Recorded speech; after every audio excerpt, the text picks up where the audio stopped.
and a famous lady born in Nigeria. I think she works in the UK. She's Zen Asha. What happened in Kamukunji was given absolutely important. Allow me then to invite our brother Raila Odinga, our leader, to come and make an important statement. Thank you.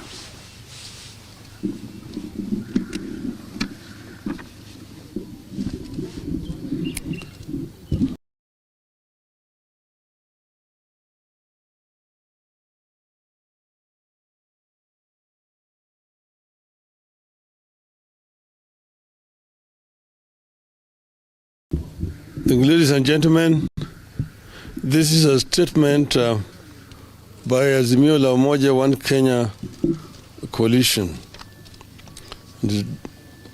on the launch of a digital signature platform.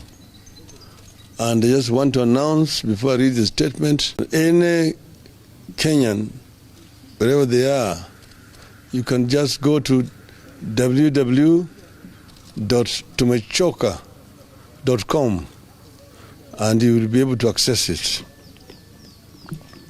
Last week, we announced the launch of a program of collecting signatures for the purposes of taking back the powers we delegated to our leaders. The exercise, which is ongoing, is meant to express the people's displeasure with Ruto and the raft of punitive, unfair, and unjust taxes that he has decided to impose on the people without the people's consent. This is part of the campaign of resistance, the civil disobedience and citizens' actions that we have decided to pursue to force Ruto and his regime to respect and listen to the people. The Finance Act 2023 clearly exposed the fact that our leaders have decided to take instructions from the executive, and the executive has decided to pursue its own wishes, regardless of what the people feel or say. Both the legislature and the executive have ganged up against the people, and the people have been left on their own. In return, the people have decided, rightly, to gang up against the executive and the legislature. The people have decided to invoke Article 1 of the Constitution. The process we are engaging in is about the deliberate policy decisions by the Kenya Kwanza regime to make life unbearable to a great majority of Kenyans, despite the consistent appeal by Kenyans for the regime to take actions to lessen their burden. The digital platform we have to all other efforts and platforms, including civil disobedience, tax boycotts, and defiance that are meant to compel the regime to repeal the Finance Act 2023 and take deliberate steps to lower the cost of living. These actions are also meant to compel the regime to address all the weighty issues that we have been pushing for, including a bipartisan reconstitution of the IEBC, audit of the 2022 elections, and an end to the invasion and compromising of parties and members of parliament. The digital platform we have unveiled today will therefore run alongside manual or physical signature collection, and we urge Kenyans to feel free to choose between digital and manual platforms, whichever they are comfortable with. We are aware that Kenya Kwanza has questioned where we will take the signatures and the legality of the exercise. We don't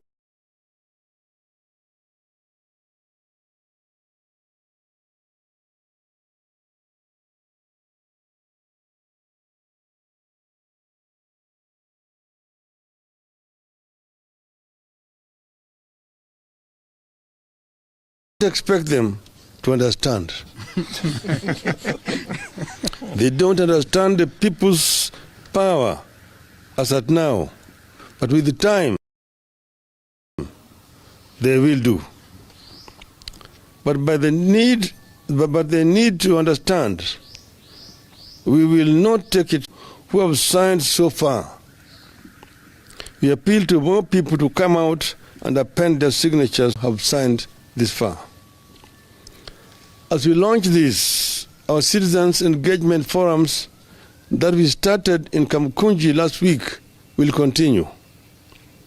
And Kamukunji will not be confined to Nairobi. As the people demonstrated last week, Kamukunji will be everywhere and anywhere across the country where Kenyans gather in the name of justice and well-being. We sincerely thank the people who turned out and spoke loudly, boldly, and fearlessly in the Western, Coast, Central, Nyanza, Rift Valley, Northeastern, and of course, Nairobi last week. And Eastern. Sorry. We take note that in the course of our otherwise peaceful activities across the country, Kenya Kwanza responded with live bullets and killed people in various parts of the country. In Nairobi, they are truly. We know they are getting it very wrong and missing the point that what Kenyans have started is a propelling movement. It has never been and will never be about an individual. Just like the assassination of Martin Luther King Jr. or the detention of Nelson Mandela did not stop the march for civil rights and freedom in the USA and South Africa, and that of Mahatma Gandhi in India. No amount of shooting, tear gas, or even assassination will stop the march of history in this country. However, we intend to move to court and institute prosecution against individual officers who are involved in unconstitutional and illegal actions at the course of our activities.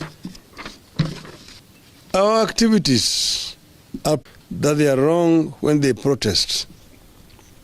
We therefore ask Kenyans to film, photograph, and record all those police officers who shoot at or in any other way hurt protesters in the course of our activity. Such officers are acting in disregard for the Constitution, and we must make them pay for their illegal. We are back tomorrow at Kamukunji, Nairobi, and Kamukunjis elsewhere and everywhere across the country. Once again, we appeal to Kenyans to come out in even bigger numbers and make their voice. What we started last week was only the first wave. Tomorrow, we must return with an even greater force and in greater numbers. And we must keep doing this until Ruto listens and respects Kenyans. Finally, and most importantly, let us stay united. We need unity now more than ever. With unity, the fight won't be long, and we will get many of the things we desire and deserve. Let us see you in Kamukunji tomorrow. But there's a message. There's a message from this side. There's a message. There's a message. And talk about Take the question, then response. A message to William Ruto and his illegitimate regime. We are aware that you have unleashed Gachagua to plan evil for the leaders of the Mountain region. We are aware of your plans, and we want to warn you and tell the world that if anything happens to the leaders from the mountain or their families, it will be on you. I also hasten to add, the blood of the protesters who were killed with live bullets is upon you.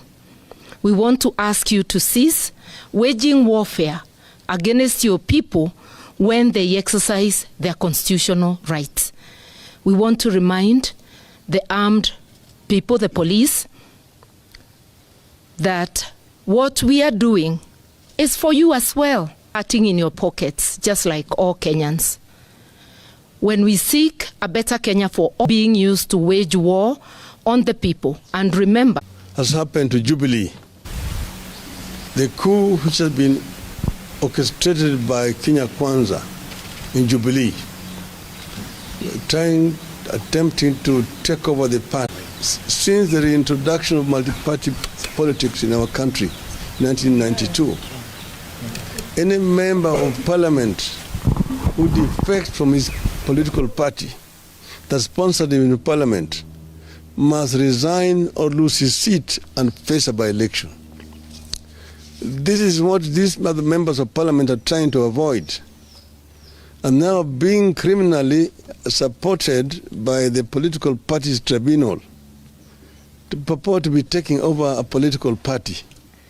And this move is not only aimed at Jubilee, it is aimed actually at crippling Azimio. That's where it must be interpreted. And we really just also want to warn political parties tribunal. You are going to be together in the line of those people who are anti-people, who are trying the democratic gains which have been obtained by the people of Kenya at a great cost. We are... I want to show them the papers. Perhaps in addition to that, this madness by Ruto with being obsessed of destroying Jubilee and by extension the party that may have more people from Mount Kenya started way back in 2020. And what our leader has said about the business tribunal being cautious in what they do is spot on. With me here, I have the judgment that will be delivered today at 2:30, this afternoon, already signed. And for the benefit of Kenyans, judgments signed are never available before they are delivered. This was delivered yesterday, and in fact, you can see the date of yesterday is on it, but it's being delivered. It was available yesterday, but being delivered today. This is appeal number 3, and it's telling. The fact that those who are pushing a coup within Jubilee had already a judgment of what is happening there. We also were aware of the judgment that was delivered yesterday. The result was delivered to us by Akina Kanini Kega through their tweets. They are the ones in charge of that process, and they are the ones pushing for the collapse of Jubilee as one of the parties that is targeted within Azimio fraternity country. We have done a letter to the tribunal, which will be delivered today, complaining about the availability of their judgments, and especially those by the majority, because the minority judgments are not available ahead of the time. Where they are writing them, sasa imekuwa ingine. Those people held me. I want to say that whatever it is that we do, we have hope that the High Court will deal with the matter. We will move to the next level, that is the High Court, and we have faith that the High Court, like it has demonstrated, will deliver better judgment on this matter than before. Kwa members wa Jubilee, chama ODM without Raila is not ODM. Kama chama enda na hiyo pakuli yako mwenyewe. We know what we are doing. We, the genuine leaders of Jubilee, will give the final direction when and as it becomes necessary. But for now, let us remain united within Azimio and pushing for this maandamano. Kesho mtokee wale wa kama wale. Asanteni sana. Thank you. That's okay. Give them a chance.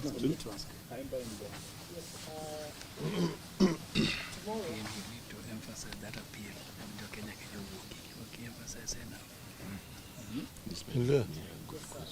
Tomorrow, as Leo announced that there will be a return of process, taxi drivers are also taking, are also protesting. Truck drivers are the same. Is it a coincidence or is it part of the... Oh my. You answered your own question. Well, I guess that subject itself is ripe. And that's what actually has happened. Kila mahali wale wafuasi wa Azimio, wafuasi wa Baba, Wairia na Nduritu Muridhi wote na wale ambao wameumizwa, hata wale wa Kenya Kwanza ambaye wanataka mabadiliko wanaumia. Nyinyi nyote mwalikwa kesho. Nataka mjumuike kesho, muonyeshe ulimwengu mzima ya kwamba punda imechoka. Last one. Yes, Apollo TV 47. You've said you don't expect Kenya Kwanza to understand the issue of signatures, but they're also criticizing, saying what's the end game of the collection of these signatures. What's your reply to them? Let them, because they themselves are saying what the Constitution provides. They are forgetting about Article 1 of the Constitution.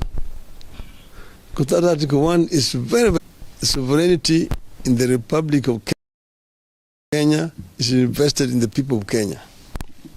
They can exercise it directly or through delegated authority to those whom they have elected. Okay?